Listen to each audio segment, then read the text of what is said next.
mga guys. Sana all. So, yan guys, no. Magluluto yung kasama ko ng, ano yun, Ayat? Isawinte. Ito yung ano niya, ingredients niya. Isawinte, puchay. Magluluto daw siya ng chuchay. Sabi na sa akin. Sabi na sa akin, magluluto ako ng chuchay. Ang dami kong tawa. Sayang hindi ko na-videoan yun. So, ito yung ating celery, tapos dahon, sibuyas.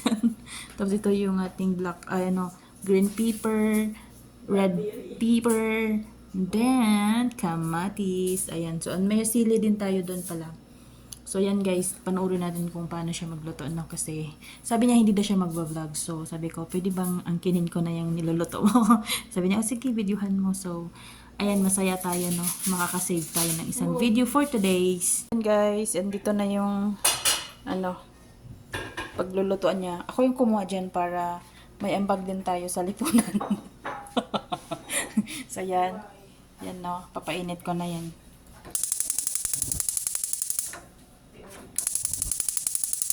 Para makatulong din tayo sa kanya. Okay? So, lagyan na natin ng oil. Shopee, madam. Kulas na? Ito na. Papainit na natin yung ating sibuyas. Habang kinakat niya yung hotdog doon. So, papainit na natin yung sibuyas mash.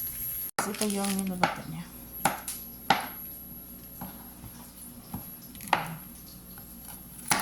Hindi pa kasi kami kumain guys kasi inuna namin yung panood ng premiere. Nanood kasi kami ng marathon ngayon. Kada one day. Maikil. Tao sabi akin.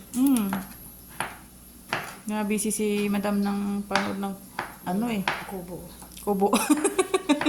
Busy daw siya sa kubo. Itlen. Sinisi niya yung marathon. Natatawa ako dun. Mainit na ang ating ulo. Ating kalaha. Ano ba yung Tagalog sa kalaha? Wow.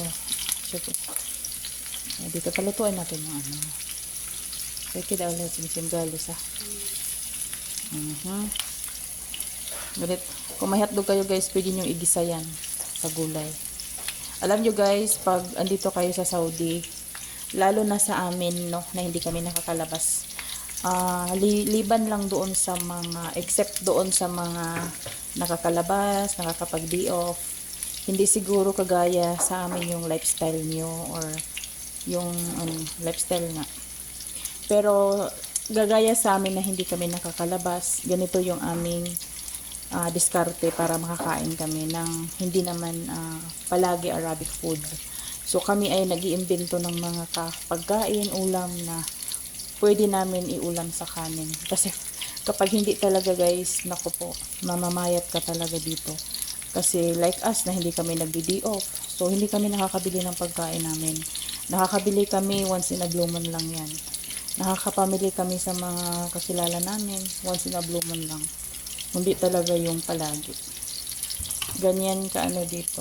Dapat tiis-tiis lang talaga para sa pangarap. Okay? Kasi pag may pangarap tayo, dapat magtiis tayo sa buhay, no? As long as wala tayong inaapakan, masaya tayo sa ginagawa natin, okay lang yan, no?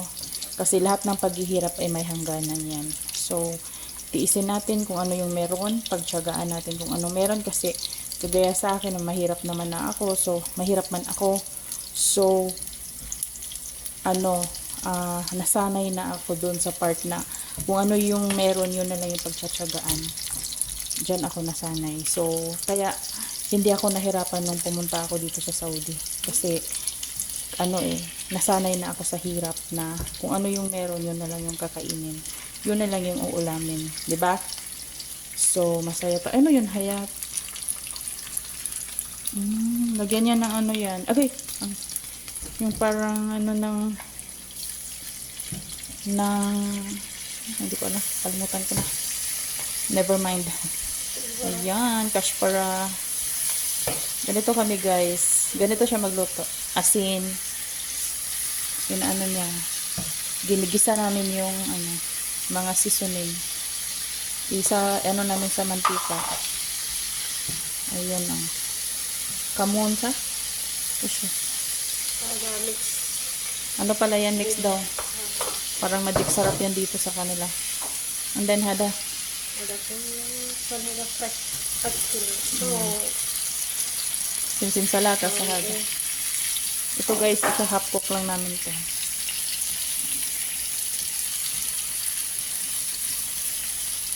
So, ganito na siya. Alam nyo guys, malalaki ang hotdog dito sa Saudi. Jumbo, mga jumbo siya. Isa lang na size ang nakita ko na hotdog dito. Hindi ko lang alam ha, pero yun lang kasi ang binibili ng mga amo ko. Jumbo siya. Wala ko nakita na maliliit. Hindi ka guys sa Pinas na may maliit at may jumbo hotdog. Okay, masarap din yung ano hotdog nila dito. So ayan oh. Sarap na. Ang bango guys, grabe. And then, nilagay yung mga dahon-dahon. Mga dahon-dahon, pampahaba ng buhay. Okay.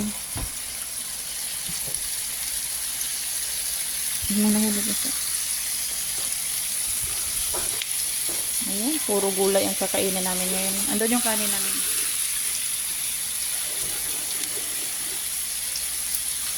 So, thank you Lord, may video tayo. Kasi alam nyo guys, nahihirapan ako mag-video dito.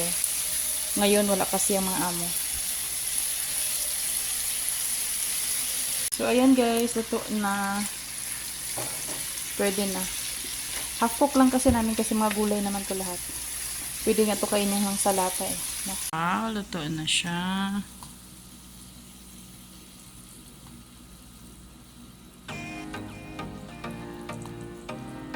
Super healthy guys. Hindi lang tayo kakain ng hotdog, kundi kakain din tayo ng gulay. Yun.